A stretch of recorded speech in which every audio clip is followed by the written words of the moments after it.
Audio Jungle.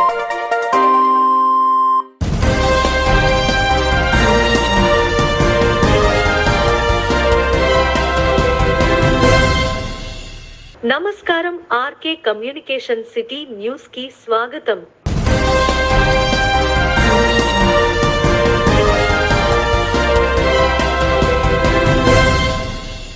Shri Shri Shri Desalamma అమ్మవారి నూతన ఆలయ మరియు విగ్రహ ప్రతిష్ఠ మహోత్సవానికి విచ్చేయుచున్న కొట్టు సత్యనారాయణ అమ్మవారి నూతన ఆలయాన్ని దర్శించుకున్నారు. ఆలయ కమిటీ ఆధ్వర్యంలో మంత్రికి ఘన స్వాగతం, మహిళలు హరతులతో స్వాగతం పలికారు. పూల వర్షం కురిపించారు. Market committee chairman Muppidi Sampath Kumar తదితరులు పాల్గొన్నారు.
శరీర ఆరోగ్యతో నూతన ఉన్నత పదవి అలంకార యోగ్యత శిక్షతో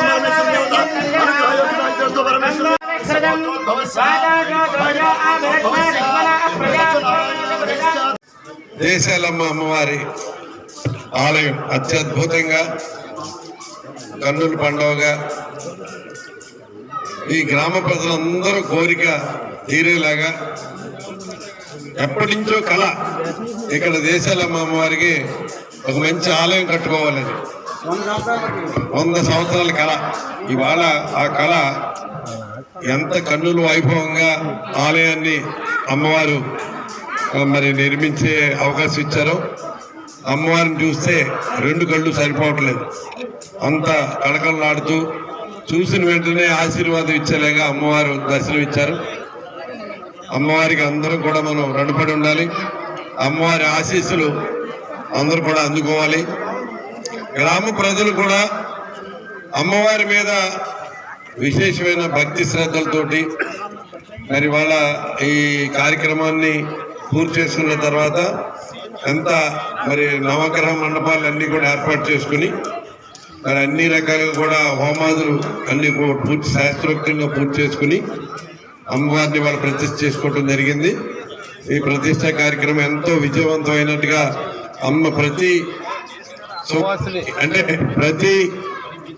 మరి మహిళా సోదరులకి కూడా ఎంతో సంతోషంగా వారి సౌభాగ్యాలన్నీ కూడా ఎప్పుడు కరకాలం నిలబడాలని, ఆ సౌభాగ్యాలని ఆ అమ్మవారు ఇవ్వాలని, ప్రతి ఇల్లు కలకల్లాడుతూ సుఖ సంతోషాలతో ఉండాలని ఈ గ్రామ ప్రజలందరూ ఎలాగైతే కోరుకున్నారో అదేవిధంగా అమ్మవారి ఆశీస్సులు ఈ గ్రామ ప్రజలందరికీ కూడా సమృద్ధిగా ఆవిడ ఆశీర్వాదాలు అందాలని, ఈ అమ్మవారి ఆలయ నిర్మాణంతో మరి కుంచెటిపల్లికి ఒక దశ దిశ జరిగినట్టుగా మరి అందరూ కూడా ఎంతో సంతోషం వ్యక్తం చేస్తారు. ఇది ఒక శుభ సూచకం. ఇంకా ఈ కుంచెటిపల్లిని అన్ని రకాలుగా అభివృద్ధి పథంలో నడిపించడానికి నా శాయశక్తిలో కృషి చేస్తానని కూడా నేను తెలియజేస్తాను. విశేషం ఏమిటంటే నేను మంత్రి పదవికి నాకు మంత్రి పదవి వచ్చిన తర్వాత మొట్టమొదటిసారి వచ్చినప్పుడు అందరూ నన్ను ఇక్కడ తీసుకొచ్చారు.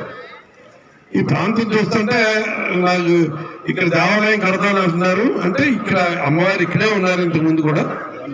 ఇక్కడే మన పునర్నిర్మాణం చేయాలన్నారు. ఖచ్చితంగా చేద్దాం. నిజంగా మరి అంత అమ్మవారి శోభ వైభవపేతంగా కనపడుతుందంటే మరి చాలా ఆవిడ సత్యం అందరికీ కూడా నమ్మకమైన. మాతృభాషను ప్రేమించడం అంటే ఇతర భాషలను ద్వేషించటం కాదని విశ్రాంత ప్రధాన అధ్యాపకుడు, భాషావేత్త, నటుడు వాడ్రేవు సుందర్రావు తనకు పేర్కొన్నారు. తెలుగు సాహితీ సమాఖ్య స్వర్ణోత్సవాలలో భాగంగా అంతర్జాతీయ మాతృభాష దినోత్సవం ముగింపు వేడుకలు స్థానిక వాసవి జూనియర్, డిగ్రీ కళాశాలలో గురువారం నిర్వహించారు. సభకు సమాఖ్య అధ్యక్షుడు మండా బ్రహ్మాజీ అధ్యక్షత వహించారు. ప్రధాన కార్యదర్శి ఫైలు శ్రీనివాసరావు సభను నిర్వహించారు. చాలా బాగా నచ్చింది. నేను ఆ ఊళ్ళో పుట్టినందుకు చాలా ఆనందిస్తున్నాను. చాలా సంతోషం. తయారు చేసిన ప్రిన్సిపల్ ఆవిడ కథ ఎప్పుడైనా చెప్పుకుందాం. తెలుగు సాహిత్య సమాఖ్య నుంచి నా ప్రత్యేక ధన్యవాదాలు, అభినందనలు తెలియజేస్తున్నాను. మాస్టర్ గారు కోరిక 24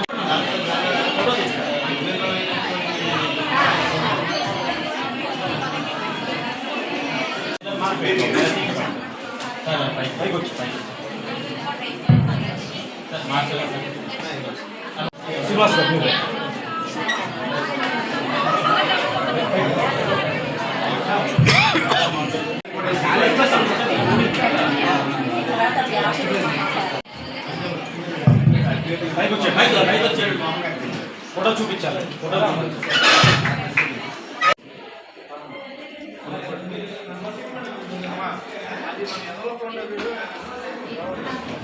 థింకింగ్ అండి. జ్యోతి కుమార్ గారు నేను ఎంతైతే ఇష్టంగా చేసేవారినో కార్యదర్శిగా, మా మురళి కూడా అంతే సహకారాన్ని అందిస్తున్నాడండి. అది ఎంత దృఢంగా దాన్ని ఎలా అంటే వేగవంతంగా పనిచేయడానికి మాటల్లోనూ చేతలు అధ్యక్షుల చేతుల మీదుగా చేయించాను.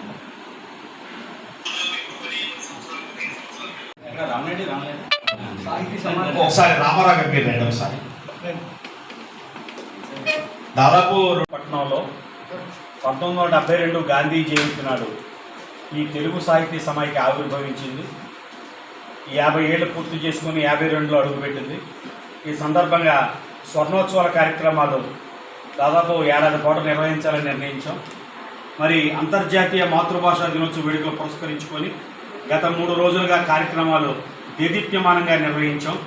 అమ్మ భాష తెలుగుని జనంలోకి తీసుకువెళ్ళడానికి, సంస్థ ఉన్నతి కోసం స్వర్ణోత్సవాలని నలువైపులా ప్రకాశాలు అందించడానికి ఈ కార్యక్రమాలు చేపట్టాం. మరి ప్రముఖ కవి, నాటకకర్త, వాగ్గేయకారుడు శ్రీ వాడ్రేవు సుందరరావు గారు, అలాగే సూరంపూడి పవన్ సంతోష్ గారు, ఎంతమంది ప్రముఖులు ఈ సంస్థ వేదిక మీద ప్రసంగాలు అందించారు. వారికి మరొకసారి కృతజ్ఞతలు, ధన్యవాదాలు తెలియజేసుకుంటూ తెలుగు సాహిత్య సమాఖ్య స్వర్ణోత్సవాల్ని నెలకి 2-3 కార్యక్రమాలతో మీ ముందుకు తీసుకువెళ్ళడానికి సంస్థ చేస్తున్న కృషికి మీ పూర్తి సహకారం అవసరమని హృదయపూర్వకంగా ఆకాంక్షిస్తూ సెలవు. అందరికీ నమస్కారం.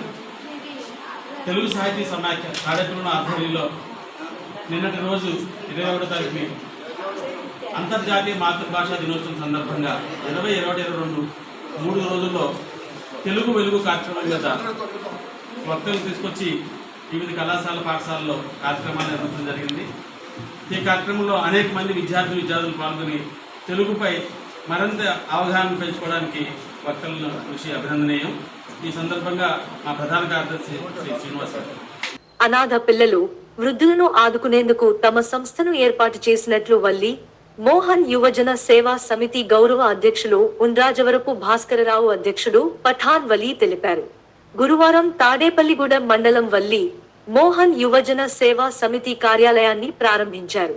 సందర్భంగా పలువురు వృద్ధులకు బియ్యం, నిత్యావసర సరుకులు, కూరగాయలను అందజేశారు.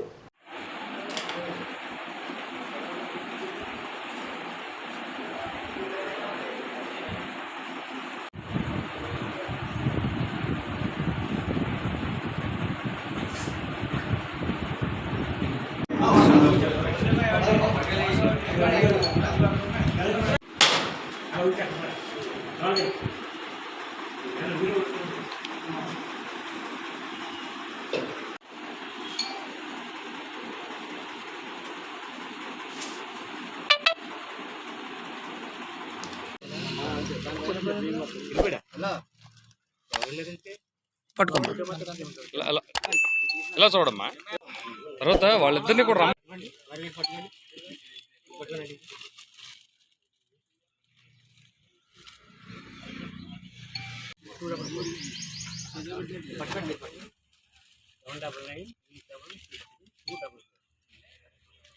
నిరుపేదలకు సహాయం చేయడానికి మా సంస్థకు బియ్యం ఆయిల్ ప్యాకెట్స్ డొనేట్ చేసిన అందరికీ వాళ్ళ కృతజ్ఞతలు. నెక్స్ట్ మా గౌరవ అధ్యక్షులు భాస్కర్ గారు మాట్లాడుతారు. నా నమస్కారం అండి. ఈరోజు టిట్కో ఇల్లు ఎదుర్కొండగా ఇంద్రమ్మ కాలనీ ఎల్లగ్రహారంలోనండి వల్లి మోహన్ యువజన సేవా సంస్థ ఒక సంస్థను మేము ఒకటి ఏర్పాటు చేశామండి ఇంద్రమ్మ కాలనీలో. దీని ముఖ్య ఉద్దేశం ఏంటంటే అండి, రోడ్డు మీద ఉన్నటువంటి చిన్నపిల్లలు ఎవరైనా సరే అనాథలుగా తిరుగుతున్నటువంటి వారు కానీ, వృద్ధాప్యంలో ఉండి తల్లిదండ్రులు వాళ్ళు చూడలేక వాళ్ళ పరిస్థితి బాగోక తల్లి అయినా తండ్రినైనా చూడలేని పరిస్థితుల్లో ఉంది ఈ రోజుల్లోని. కనుక అలాంటి వారిని ఇళ్లలోంచి బయటికి గెంటేసి వాళ్ళ రోడ్లు పాలైపోతున్నటువంటి వృద్ధురాలని ఎవరైనా ఎక్కడైనా ఏ ప్రాంతంలో అయినా సరే మేము చూసి వారిని తీసుకొచ్చి మా కార్యాలయంలో నుండి మాకు చేసిన డోనర్స్ మాకు ఇచ్చినటువంటి రైస్ కానివ్వండి, లేకపోతే శారీస్ కానివ్వండి, లేకపోతే కూరగాయలు కానివ్వండి, ఆయిల్ కానివ్వండి, ఏ వస్తువైనా సరే మా సంస్థకు వచ్చినటువంటివి కూడా అవన్నీ కూడాను ఇటువంటి నిరుపేదలతో ఉన్నటువంటి వృద్ధాప్యంతో ఉన్నటువంటి మహిళలను మేము ఏరి నెలకి 4 వారాల్లో ఉన్నాయి కాబట్టి నెలలో 4 వారాల్లో 2 వారాల కింద ఇద్దరికి ఇవ్వాలని మా సేవా సంస్థ అధ్యక్షులైనటువంటి పటాన్ వల్లి గారు నియమించారండి. ఇదే కార్యక్రమం ఈరోజు మా ఇంద్రమ్మ కాలనీలో ఉన్నటువంటి ఆఫీస్ దగ్గర సేవా సంస్థ ఆఫీసు స్టార్ట్ చేశామండి. ఈ రోజు నుండి కూడా మాకు ఇచ్చినటువంటి దాతలు ఒక దాత ఆయిల్ ప్యాకెట్ ఇచ్చారండి. వారికి మా సంస్థ ద్వారా హృదయపూర్వక ధన్యవాదాలు తెలియజేసుకుంటున్నాం. అలాగే కొంతమంది రైస్ ఇచ్చారు. అలాగే ఒకవేళ ఇచ్చినా ఇవ్వకపోయినా మా సంస్థ నుండి మాత్రం ప్రతి నెల ఇద్దరికి చెప్పున వృద్ధాప్యంతో ఉన్నటువంటి వృద్ధులే కానివ్వండి, లేకపోతే ఫుడ్ లేనటువంటి చిన్నపిల్లలు కానివ్వండి, ఎవరికైనా సరే మా సంస్థ ద్వారా ఇటువంటి న్యాయమైన చేయడానికి మేము ఇంకా అభివృద్ధి చేసి తోడ్పడతారని ఈ మీడియా ద్వారా మా ప్రజల ముందు అందరికీ కూడా ధన్యవాదాలు తెలియజేసుకుంటున్నామండి. అలాగే మా సంస్థకి ప్రధాన కార్యదర్శి మోహన్ గారు, అధ్యక్షులు వల్లి గారు, అలాగే గజ్జల శ్రీనివాసరావు గారు, మా క్యాష్ సమర్పణ రావు గారు కోశాధికారిగా ఉన్నారండి. వారికి కూడా మా సంస్థ హృదయపూర్వక ధన్యవాదాలు తెలియజేసుకున్నాం. కనుక మా చిన్నటువంటి ఇప్పుడే స్టార్ట్ చేసాం. చిన్నపిల్లలు నడిచేటప్పుడు తప్పుడు అడుగులు ఎలాగైతే వేస్తారో అలాగే ఈ సంస్థ ఇప్పుడు స్టార్ట్ చేసి మొదట్లో ఉంది కాబట్టి మేమైనా తెలియని పొరపాట్లు ఉంటే మా మీడియా ద్వారా చూసినటువంటి ప్రజలందరూ కూడా యూట్యూబ్ ఛానల్ చూసినటువంటి వారికి కూడా మేము తెలియజేసుకుంటున్నామండి. కనుక మా సంస్థను ఇంకా ముందుకు తీసుకెళ్తారని మన్నిస్తారండి కోరుకుంటూ మీ అందరికీ కూడా సెలవు తీసుకుంటానండి. జై నమస్తే.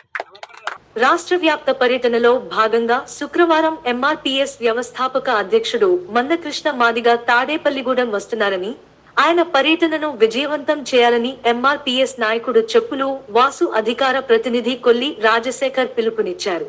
గురువారం తాడేపల్లిగూడెం గీత ఫంక్షన్ హాల్లో విలేకరుల సమావేశం నిర్వహించారు. అందరికీ నమస్కారం అండి. మరి రేపు ఉదయం 10 గంటలకి గీతా ఫంక్షన్ హాల్లో జరగబోయే మరి ఎంఆర్పిఎస్ మీటింగ్ కి భారీ ఎత్తుగా పెద్ద తరహాలో మరి చుట్టుపక్కల ఉన్న గ్రామం నుంచి మాదిలందరూ కూడా తలరావాలని కోరుచున్నాను. నా పేరు కొల్లి రాజశేఖర్, జిల్లా అధికార ప్రతినిధి. మరి అన్నగారు పిలుపు మేరకు అందరూ కూడా చుట్టుపక్కల ఉన్న గ్రామాలు రావాలి. అలాగే ఈ మధ్య జరిగే రిజర్వేషన్ గురించి, ఎస్సీ వర్గీకరణ రిజర్వేషన్ గురించి అన్నగారు ఆహోరాత్రులు కష్టపడుతున్నారు.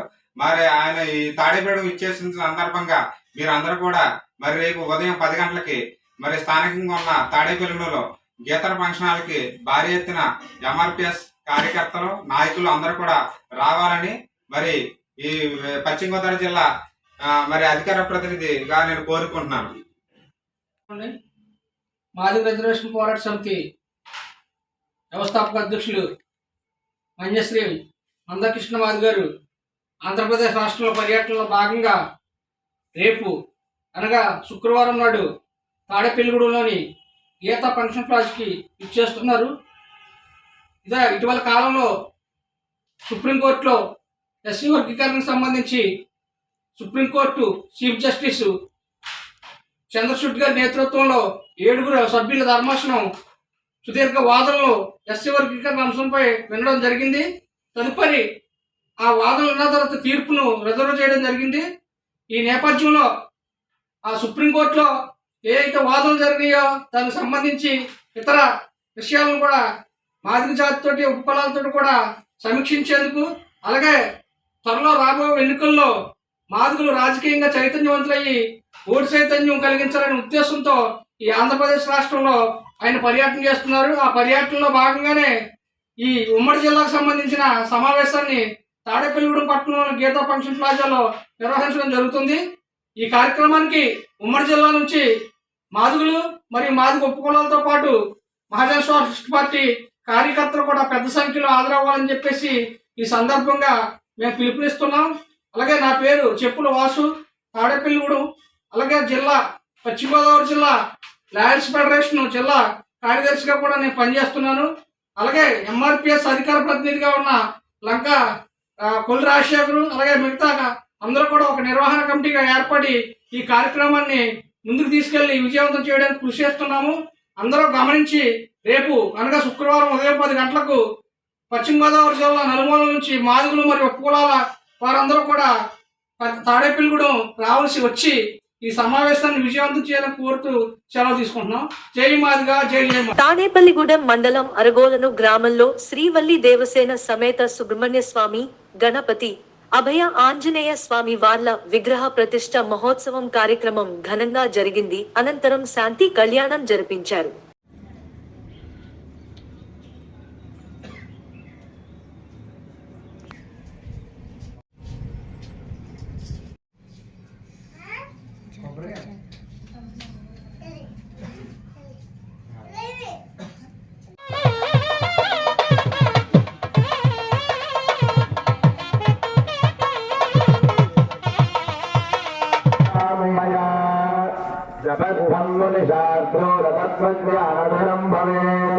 ప్రాతఃకాలే సముద్రాయ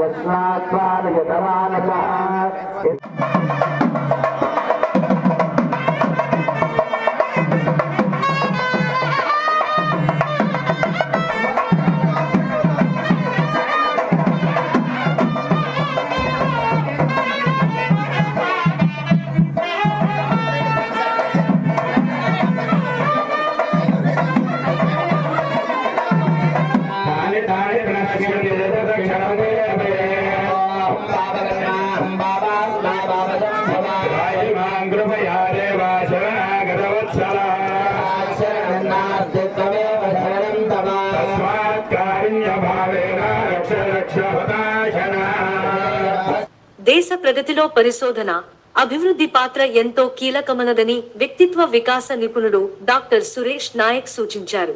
AP net incharge director doctor BS Murthy ఆధ్వర్యంలో registrar doctor P Dinesh Shankar Reddy పర్యవేక్షణలో ఇన్స్టిట్యూట్ ఇన్నోవేషన్ కౌన్సిల్ సౌజన్యంతో ఆటిట్యూడ్ అండ్ బిహేవియర్ డెవలప్మెంట్ అనే అంశంపై గురువారం సాయంత్రం వర్క్ షాప్ నిర్వహించారు.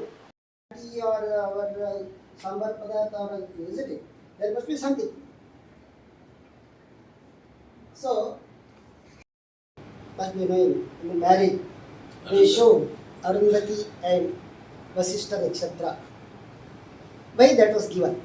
Why that was told? Means our scientists, they have identified and they tried to bring that in our practice. Arundhati and Vasishtha Nakshatra, they are one special stars. They revolve each other. That means husband and wife should live in that form. That was the thing, philosophy they wanted to tell through that. That was our people identified. We don't know when they identified. We have one nakshatra called Jyeshtha. It's very far star, now they have identified. And they have now say that it has passed its 50% of its lifespan. We all know about 108. Any significance of that, do we know that? the dia of sun, the distance between the sun and the earth divided by the dia of sun, that gives around 1/8. Type of our decentralized industrial system is there. We know ఈ వార్తలు ఇంతటితో సమాప్తం. నమస్కారం.